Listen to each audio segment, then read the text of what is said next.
Hi, everyone. Welcome back to the BeHerVillage Podcast. I'm your host, Caitlin McGrayus.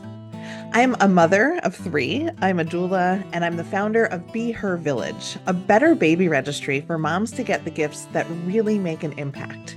We help parents get funds for doulas, postpartum care, pelvic floor health, meals, laundry, house cleaners, massage, you name it. We help parents get the funds for it. And to date, we've had almost $400,000 gifted on BeHerVillage to hundreds of new parents who knew that the traditional baby registries and registering for a bunch of baby stuff in the store just wasn't cutting it. Today is part 2 of my conversation with Francie Webb, IBCLC and doula, and the founder of Go Milk Yourself. And if you listened to part 1 of our conversation, where Francie talks about getting into the right mindset for feeding your baby, for breastfeeding specifically, about lining up your village of support, about setting boundaries with your friends and family and partners. She is an absolute wealth of knowledge, and she's somebody you're going to want to, at the very least, listen to a podcast episode with, but absolutely be in touch with as you welcome your baby if you're planning to breastfeed. And today is part 2 of our conversation. And so this was not supposed to be a 2-part conversation, but during the course of our conversation, I asked Francie a simple question. Does your pediatrician choice impact your breastfeeding success? Listen to her answer and enjoy the episode. Does the pediatrician choice impact the breastfeeding relationship? And is it something that you would add to a list of things you should do when trying to successfully breastfeed? Yes, it is.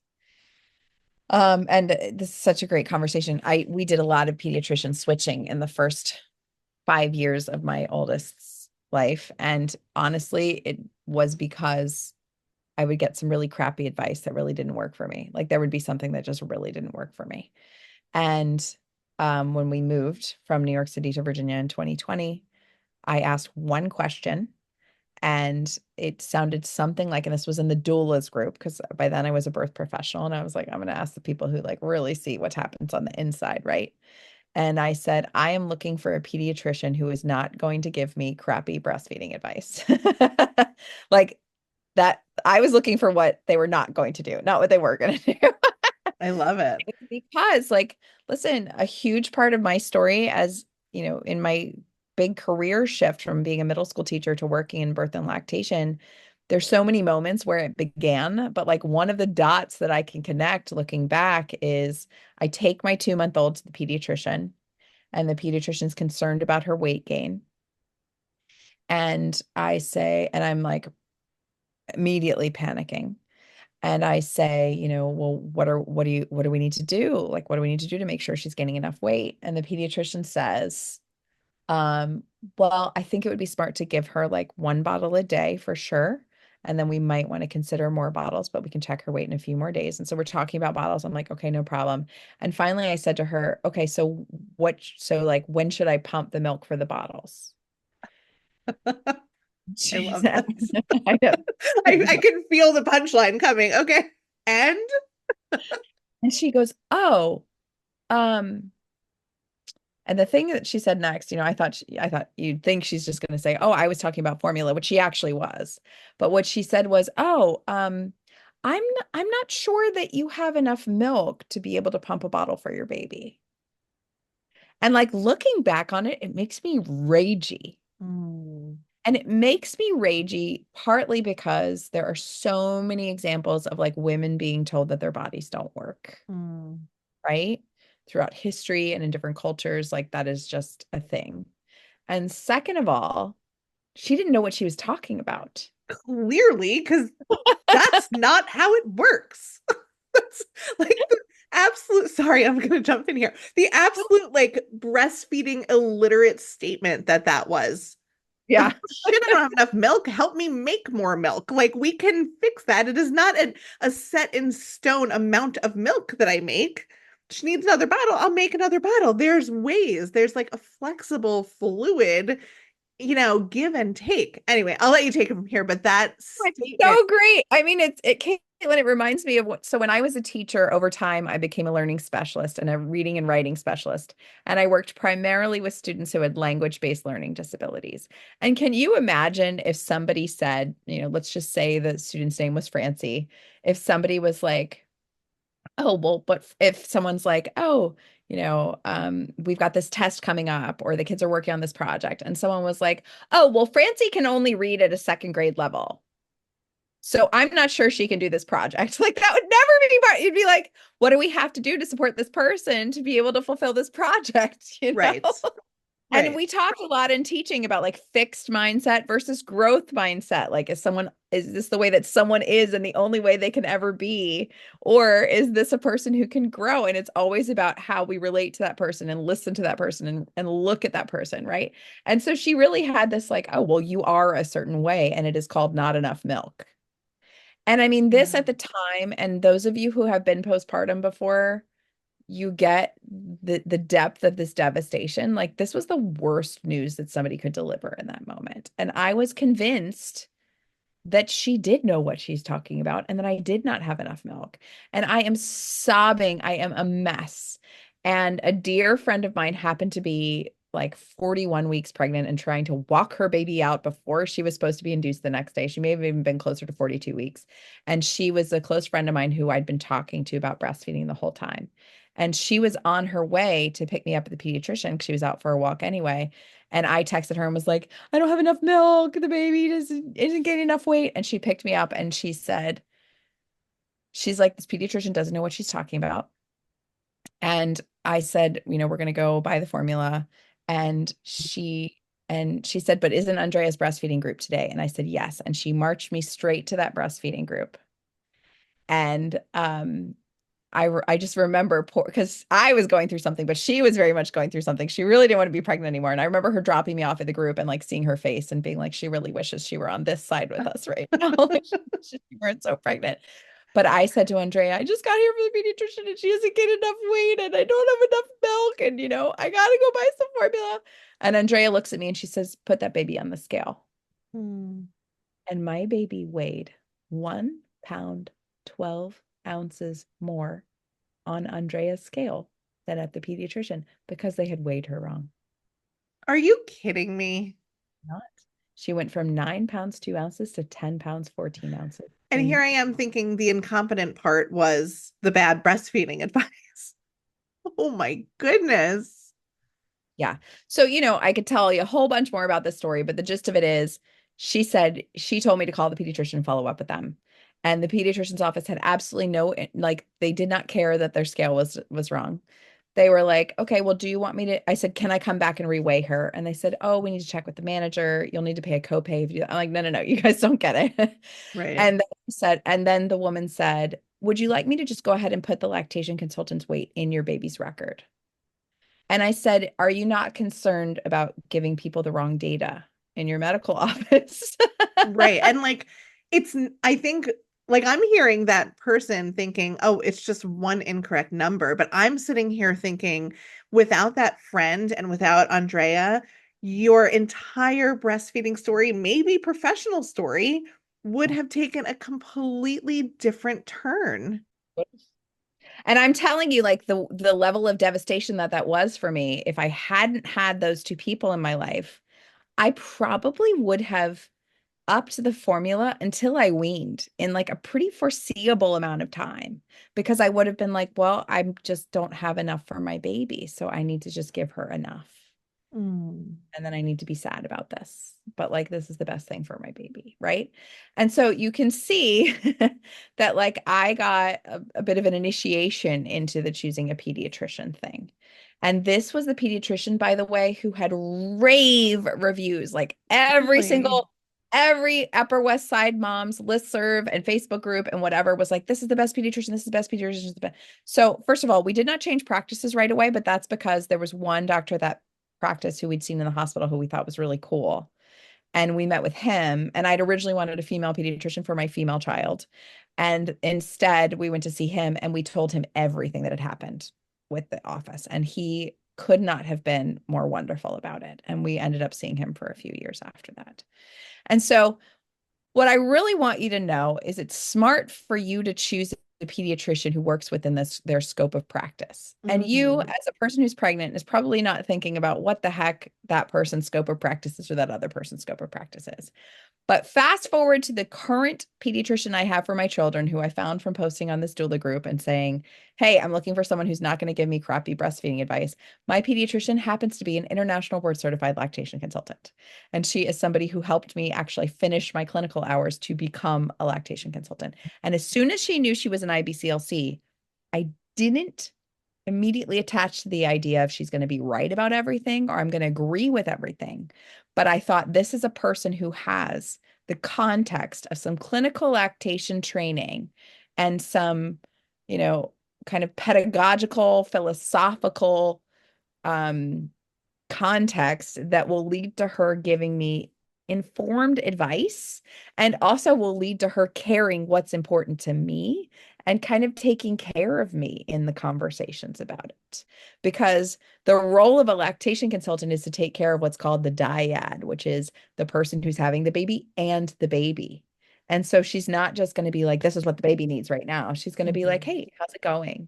How is this going? How are you feeling about this? What questions do you have? How can I address your concerns as the only person in this relationship of two who can share your concerns verbally? You know, one of my favorite things I've ever seen on Instagram, it might have been Lucy Weber, who's a really smart IBCLC on Instagram. It might have been her, but somebody posted something one day that said, the only person for whom breastfeeding is natural is the baby.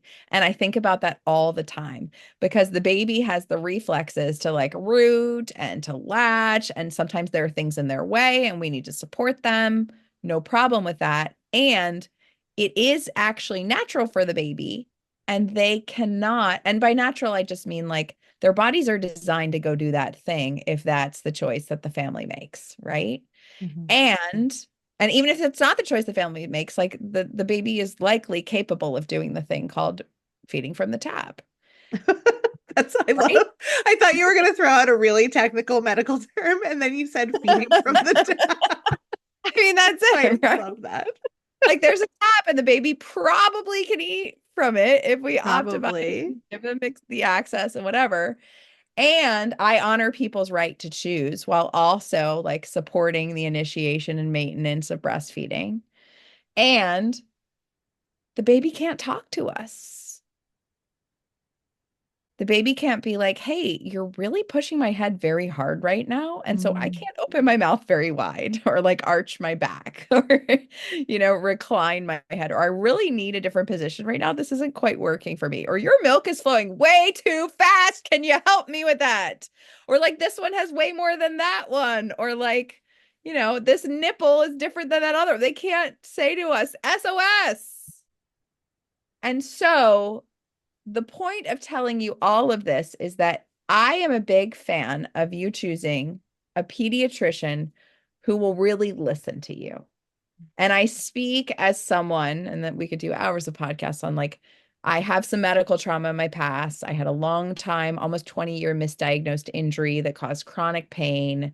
I had a lot of feelings about that. My parents had a lot of feelings about that. Like that I have had a lot of experiences with medical providers who did not talk to me in a way or communicate information that was really important for my health. And I've also been very much talked down to and was put on bed rest for almost half Mm. of my pregnancy by somebody who was extremely condescending and luckily had an amazing OB to kind of, get the information filtered through. And so it's important that you always have people on your team who communicate in a way that works for you and who really care about you and your experience. And so that's the number one thing is like find a pediatrician who you vibe with. And you may not have to meet that person in order to vibe with them. Like you can talk to friends, like, but like really ask, like, how does that person make you feel? That's important. But the second piece is this person going to stay in their lane? And that may not be the way that you're going to ask the question, but like I have someone I'm close to who's a pediatrician. I absolutely adore her. And she said to me recently, she's like, Francie, I just wish I knew more about breastfeeding. And my colleagues and I just don't know much and we don't know what to do. And she works in an emergency room and people will come in and ask lactation questions. And she's like, I don't know how to answer these. And I kind of resent that I don't know how to answer these because this is an important component of care that it's like a blind spot for me. It's like a black hole. And, there are lots of different people have said a lot of different things about it, but I think it was Kimberly Seals Allers in her book, The Big Letdown. She said that most people in medical school have gotten maximum of 30 minutes of breastfeeding education. Okay. And so are you going to take breastfeeding advice from somebody who like listened to something for 30 minutes? And I absolutely trust, I mean, my pediatrician is a lactation consultant, but if she weren't, I would trust her with things like, my baby has strep, or my kid has an ear infection, or my tween has a concern about some things that are coming up related to puberty, right? Like those are things that I would entrust that person with. But if I said to that person, like, what do I do about the food that my body is making for this kid? That's outside their scope of practice. And there are a lot of pediatricians who have lactation consultants in office, and many of them are fantastic lactation consultants. And so if you can find, if that is important to you, then go ahead and do that. I have a lot of people who I work with who will see the lactation consultant, their pediatrician, and then I do follow-ups with them. Like while they're there, they may check in with that person, but I'm there to help them with project management of different things that come up, or I'm there to help them with an acute issue that's coming up, or maybe I'm doing a home visit with them, or maybe they have follow-up questions that I'm getting to answer for them. And so like ask yourself, how do I feel when I'm with this person? Right? Or like, how do the people who see that, like, what are the things these people are saying? Are they saying this person's a great pediatrician? Or are they saying this person is a compassionate care provider?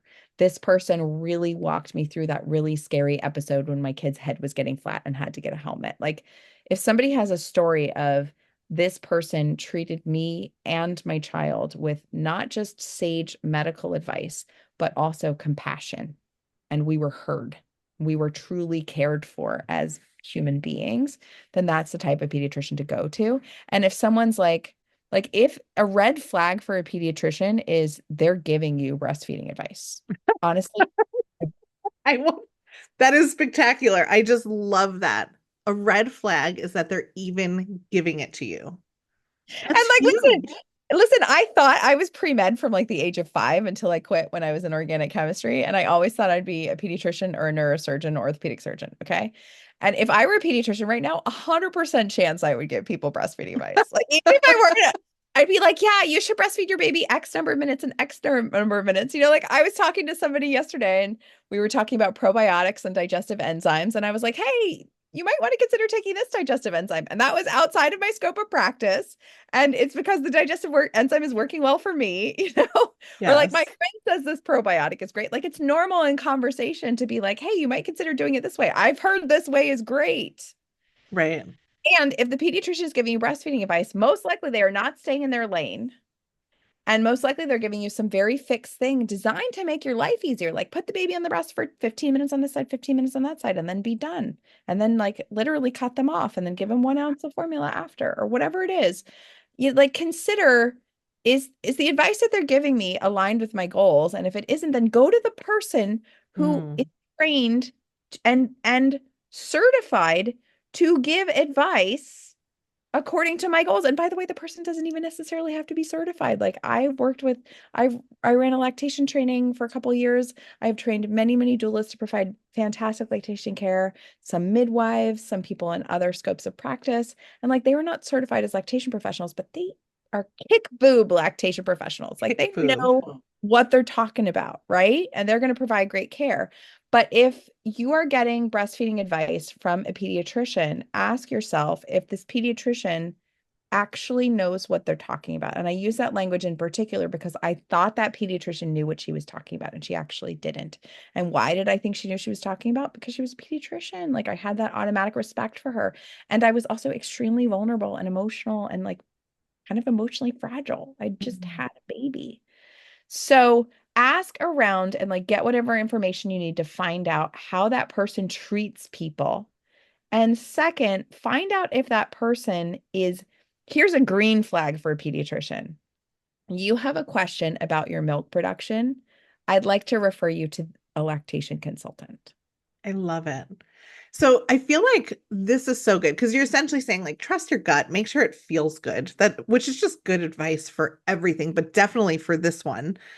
for this pediatrician relationship, but partially because of that second piece where I think there's this tendency, I mean, I know there's this tendency to like think about doctors on this hierarchical, like they are the top, the highest echelon, this all knowing, and some of that stems from the doctors themselves who also, and this is more of a profession comment than an individual. There are amazing doctors out there, but there is this feeling of like they know the most and they know everything rather than thinking of it as like this pie of like there's all the types of health and like your doctor's really good at this physiological stuff and this strep throat and disease, and when things go wrong with your health and your developmental milestones, like this is the starting point, and here's who you would get referred out to if there was an orthopedic issue. Here's neurological, like there's all these specialties.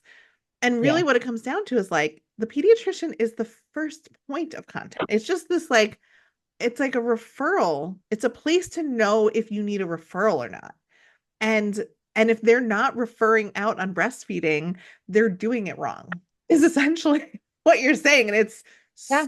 so powerful. So here's a question for you, just to sort of like really drop us into that appointment. And I know this is a we're talking about like prenatally, but I just want to, while we're here, you're sitting in the room. So I think it can be easy to listen to this and go, okay, so if my doctor gives me general breastfeeding advice, I'll see that as a red flag and maybe I'll like do something else. But like what happens?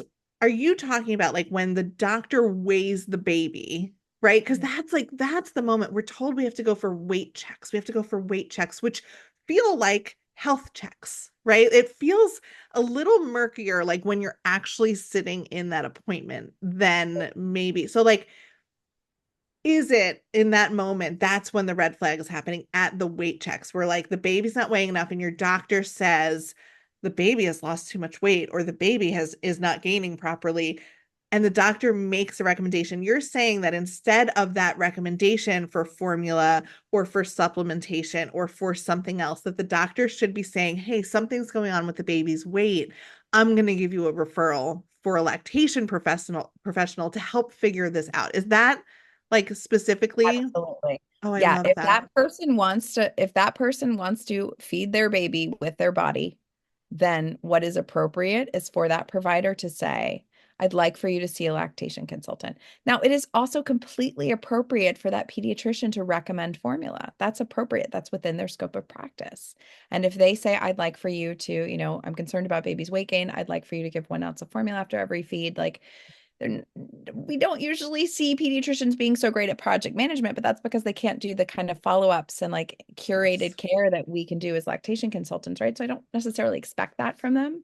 But the referral to a lactation consultant is a sign that that person is really supporting you with your goal to breastfeed your baby. And the other thing I will say, one of the things that many of my colleagues and I are seeing right now is pediatricians who downplay feeding issues. Like I've actually seen more instances of pediatricians recently saying, yeah, your baby's lost 13%. And I'm not concerned yet, but why don't you come back for a weight check in 2 days? And lactation consultants want to pull their freaking hair out when this happens because it's like this baby's lost 13% of their weight and you're not worried? I am worried. Yeah. Because we need to look at milk transfer. Like, what is the baby transferring when they are feeding from the breast? But second, what's happening with that person's production? Because if the baby isn't transferring much, then that person isn't able to make the milk that they want to make. And so I think that like, it is, I hope, no, I'm not going to hope. I guess what I'm saying is like, this is really a bug I want to put in people's ears. If you were ever at a pediatrician visit with your new baby and they say like, hey, your baby's losing weight or your baby's lost a lot of weight or your baby's gaining at kind of a slow rate, but I'm not too worried. You don't have to sit there and panic about it, but you could be the one to initiate. Do you have any lactation consultants to recommend to me? I'd really like to see a lactation consultant. Who's your favorite? Or don't you have a lactation consultant in this office?